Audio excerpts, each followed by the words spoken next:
اللہم صلی علی محمد وعلی محمد۔ ناظرین، جیسے کہ کہا جاتا ہے کہ با ادب با مراد، بے ادب بے مراد۔ یقیناً وہ انسان فلاح پا جاتا ہے جو با ادب ہو، اور بے ادب جو ہے وہ ہمیشہ گمراہی کے گڑھے میں، گمراہی کے کنویں سے کبھی نکل نہیں سکتا۔ آپ جانتے ہیں کہ مظلوم کربلا جب کربلا میں پہنچے تو اس وقت آپ کو گھیر کے لے کر جانے والا کربلا میں وہ حر بن رہائی تھا، جو کہ یزید کی فوج کا سالار تھا، اور وہ امام حسین کے گھوڑے کی لگام میں ہاتھ ڈالنے والا تھا۔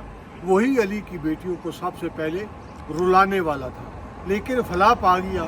فلاح اس لیے پا گیا کہ وہ محمد اور آل محمد سے محبت کرتا تھا، وہ با ادب تھا، بے ادب نہیں تھا۔ گو اس نے امام حسین کو گھیر کے کربلا میں ضرور لایا تھا، لیکن امام حسین کے ساتھ وہ لمحہ با لمحہ باخبر رکھتا تھا، اور یہی کہتا تھا کہ نواز رسول یہ آپ کو مار کے رہیں گے، آپ بیعت جو ہے وہ منظور کر لیں۔ تو آپ یہی فرمایا کہ میں نے اللہ سے وعدہ کیا ہے کہ میں نے ظالم کی، جابر کی میں نے بیعت نہیں کرتی۔ لیکن یہ با ادب تھا۔ با ادب اس لیے تھا کہ ایک دفعہ ایسا ہوا کہ جب مظلوم کربلا میں راستے میں اسے کہا کہ حر ماں تیرے غم میں روئی، تو یہ خاموش ہو گیا اور کہنے لگا اے نواز رسول، آپ یہ کہہ سکتے ہیں کیونکہ آپ زہرا کے بیٹے ہیں، آپ رسول کے بیٹے ہیں، اور یہ جملہ اگر کسی اور عرب نے کہا ہوتا تو میں اس کا جواب بھی دیتا۔ حر رہائی کوئی عام آدمی نہیں تھا، وہ بہت بڑا سالار تھا، لیکن اس نے امام کی بات کو مد نظر رکھتے ہوئے اس نے آگے سے گستاخی نہیں کی۔ پھر ایک مرتبہ راستے میں یہ بھی ہوا کہ امام حسین علیہ السلام نے جب اذان کا ٹائم ہوا تو امام نماز پڑھانے لگے، تو دوسری طرف جو ہے وہ یزید کی فوج نماز پڑھنے لگی، تو حر قریب سے گزرا تو امام نے ایسے کہا کہ ہاں حر کیا پروگرام ہے نماز کا؟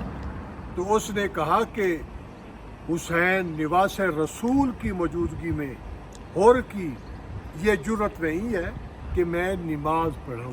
اس سے معلوم ہوا کہ امام حسین کی فضیلت کو بھی جانتا تھا، لیکن 3-4 مقامات بھی آزمایا گیا، لیکن آخر میں جب 10 محرم اٹل ہو چکا کہ جنگ ہوگی، تو یہ عمر بن سعد کے پاس آیا اور کہنے لگا کہ کیا ممکن ہے کہ یہ جنگ رک جائے؟